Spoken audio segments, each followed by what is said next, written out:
তো বন্ধুরা, আজকে আমরা দেখব যে এমএস এক্সেলে, যেটা মাইক্রোসফট এক্সেল, খুবই গুরুত্বপূর্ণ জিনিস বর্তমান যুগে। তো এখানে আমরা দেখব কিভাবে কোনো টেক্সট, কোনো ওয়ার্ড, কোনো লেটার, কোনো নাম্বারকে আমরা কপি করতে পারি এবং পেস্ট করতে পারি।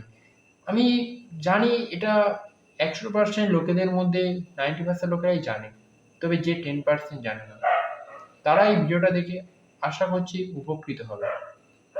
তো এই ভিডিওটি তাদের জন্য, দেখা যাক। স্টার্ট করি। ফার্স্টে আমি কিছু টাইপ করে নিচ্ছি, কিছু যাতে কপি পেস্টটা দেখাতে পারি আপনাদের।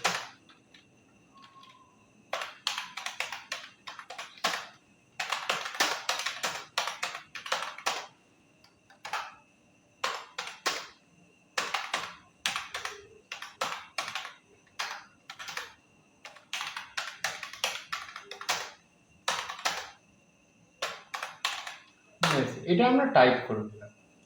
এইবার আমরা কপি পেস্ট করতে গেলে প্রথমে আমাদের এই যে টেক্সটটা দেখছেন না, এই টেক্সটটা দিয়ে সিলেক্ট করে নিতে হবে। ফার্স্টে সিলেক্ট করে কন্ট্রোল, কিবোর্ড থেকে কন্ট্রোল প্লাস সি একসাথে দুটো প্রেস করতে হবে। করলে দেখবেন একটা সার্কেল মতন একটা হয়ে গেল, যেটা ঘুরছে। কন্ট্রোল সিতে কপি হলো। এইবার আপনারা যেখানে এই লেখাটাকে পেস্ট করতে চান সেইখানে মাউস পয়েন্টারটাকে নিয়ে আসবেন।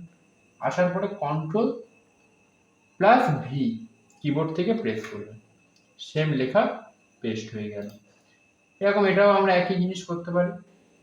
সিলেক্ট করলেন ফার্স্টে, সিলেক্ট করার পরে কন্ট্রোল সি কিবোর্ড থেকে, তারপরে যেখানে আপনার মাউস পয়েন্টারটা রাখবেন সেখানে গিয়ে কন্ট্রোল প্লাস ভি। আমরা সেমভাবে নাম্বারও করতে পারি। কপি পেস্ট, র্যান্ডম নাম্বার লিখলেন, লেখার পরে এই র্যান্ডম যে নম্বরটা লেখার পরে আপনার এখানে সিলেক্ট করে নিন কন্ট্রোল সি কন্ট্রোল ভি। একটু জায়গা ছোট হয়ে গিয়েছে, ব্যাস সেম জিনিস চলে এসছে। এটাই হলো কপি পেস্ট।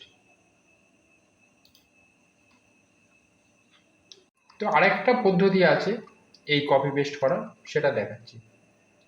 এই টেক্সট যেরকম নর্মালি সিলেক্ট করছিলেন, সিলেক্ট করলেন, তারপরে এই দেখছেন হোম ট্যাবের আন্ডারে কপি, এই কপি লেখাটা আছে এখানে, এই কপিতে গিয়ে কপি, তারপর যেখানে আপনি পেস্ট করতে চান সেখানে গিয়ে এই যে পেস্ট আছে, এই পেস্ট, নানা রকম পেস্টের অপশন পেয়ে যাবেন। আপনি নর্মাল পেস্ট করবেন, চলে আসবে।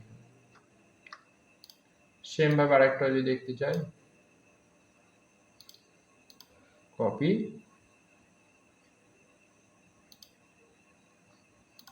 পেস্ট, এটা হচ্ছে আরেকটা পদ্ধতি। তো বন্ধুরা, আজকের এই পর্যন্তই। আবার আসবো আমরা নেক্সট ভিডিওতে আরো নতুন নতুন এক্সেলের ট্রিক নিয়ে। তো বন্ধুরা, পাশে থাকবেন, লাইক, সাবস্ক্রাইব এবং কমেন্ট করবেন। নমস্কার।